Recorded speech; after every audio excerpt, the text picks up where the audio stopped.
What is studying?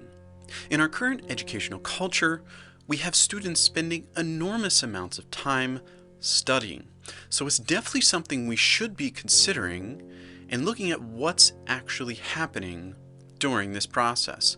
So in order to have a definition to use for this discussion, we're going to break the word into three parts and then expand each part into three full words, giving us stupefied, dysfunctional, ingestion. So what is studying? Studying is stupefied, dysfunctional, ingestion. Let's look at those individually and see how they impact our understanding. When you watch a student study, they're in a state of stupefaction. They're just standing there or sitting there looking at the information, and most times they're not even engaging at all. They're trying to memorize it without actually ingesting it into their system. So why is that happening? There's a dysfunction here. It's very difficult to put our finger on, but something's wrong. We can see it when the student studies. The students can feel it while they're studying, but the dysfunction is very difficult to pinpoint. The reason for that is, if you look at the process, the student is sitting there very much like when you're eating, and they're trying to ingest the information. Why, though, are they trying to ingest the information? They're trying to take material substance, letters on a page, graphs, images, whatever it is, and they're trying to press it into their mind, heart, and body for the purpose of spiritual transformation. Think of how education sells itself. It's all about making a life, creating value in the world. That's something that only a spiritual creator can do. So what's being sold by education is if you study this information, if you memorize this information, it will transform you, make you into a creator, and then you can impact your world. So what is studying? Studying is taking in the material for the purpose of satisfying the spiritual.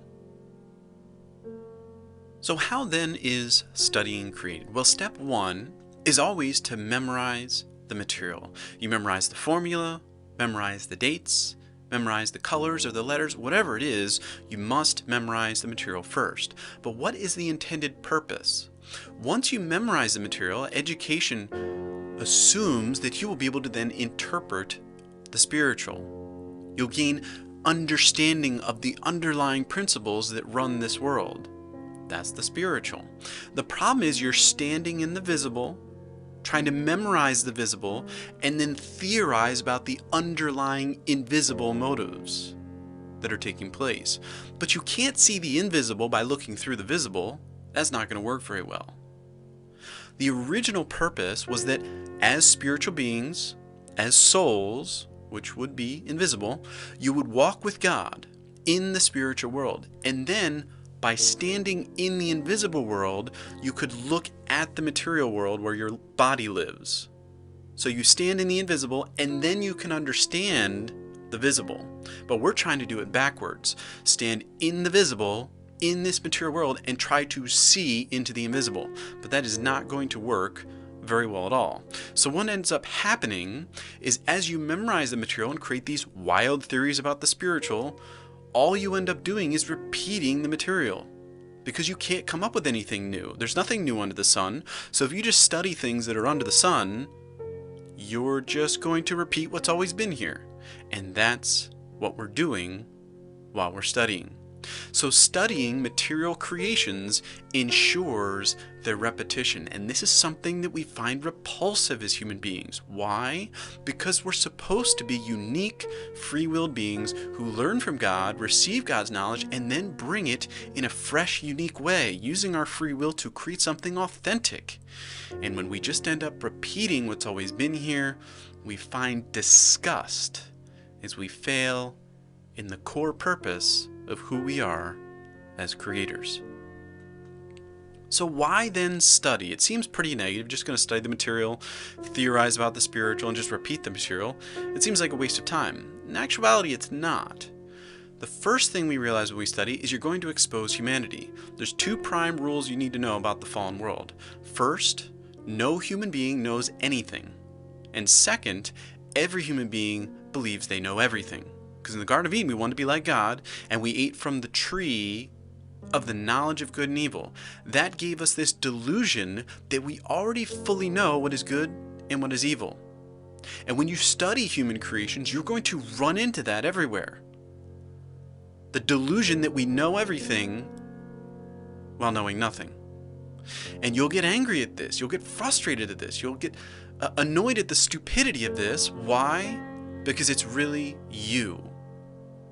You are the one who believes you know everything while knowing nothing.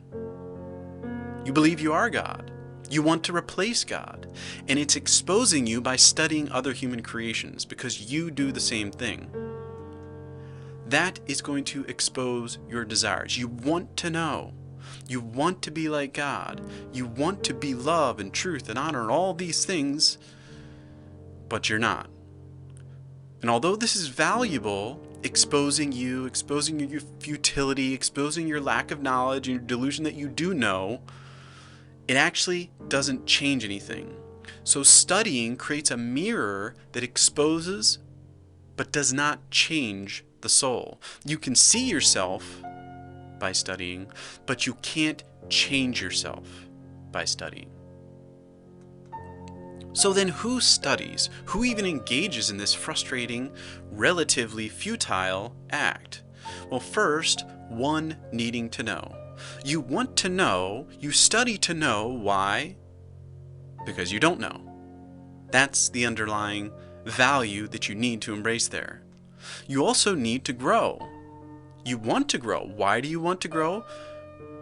Because you're not growing. Now, you can grow your thoughts, emotions, and actions through studying, but are you your mind, heart, and body? Well, no, you have a mind, heart, and body, but you are someone greater. You do not grow at all through studying.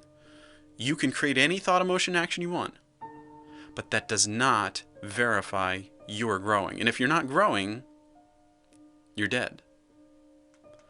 But ultimately, studying is about one who needs to show. To show what? That you do know, that you do grow, that you have true value. But you don't have any of those things. But you want to show yourself as having those things. Why? Because this is why we ate the fruit in the Garden of Eden. We want to show that we are God, that we do know what is good and what is evil. And that we have, in a way, superseded God as the true creator. So the underlying motive of all study is to show that we are God. But unfortunately, only one can fulfill need. You need all these things, you want all these things, you do want to show yourself as like God, but only God can give you the means to show that you are like Him, but not Him. And that's what we're missing. We're studying the material when we're really supposed to be studying God. But that requires a faith-based spiritual union that cannot be seen.